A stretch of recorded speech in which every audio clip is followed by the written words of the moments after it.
I don't want to believe anything. I hate ideology, all ideology. That's why I'm so casual about the possible crushing of my own, because ideologies are a lesser resolution of our dilemma than we are capable of.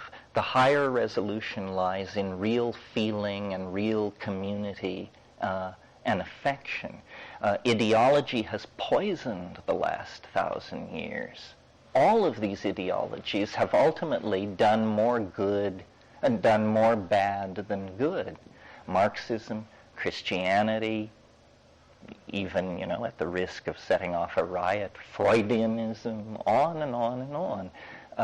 The correct method, I think, is simply the phenomenological approach. Catalog data, seek patterns, draw conclusions, test them back against the original data. Now, most people who advocate that kind of an approach somehow come down. It brings them down.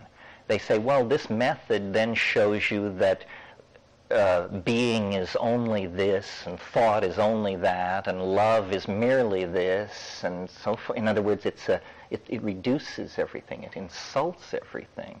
I haven't found that to be the case. I've found real weirdness.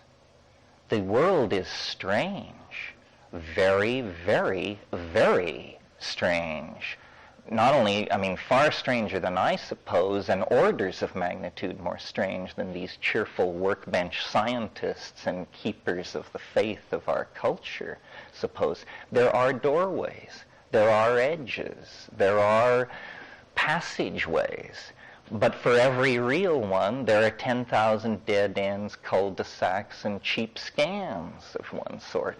So to go out as an ingenue into the world seeking to invest your belief in something, you will be instantly sucked into some screwy thing and your life force pulled from you, and you will be used and abused, as ingenues and naives always are. A much better approach is, be tough. The truth does not require your participation in order to exist.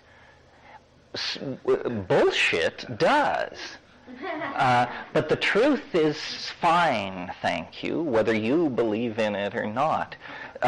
So what is gained by the truth if you believe in it? Nothing, I maintain. And you are diminished. You are diminished because by believing in something, you have precluded your freedom to believe in its opposite. You gave away the most precious existential currency in the universe. So, I think it's very good to be tough, to ask the hard questions, but to go a long way down the path with these claimants to secret knowledge, insight, lineage, but ultimately, the hard questions have to be asked. And this is not a path toward dispelling the mystery from the universe.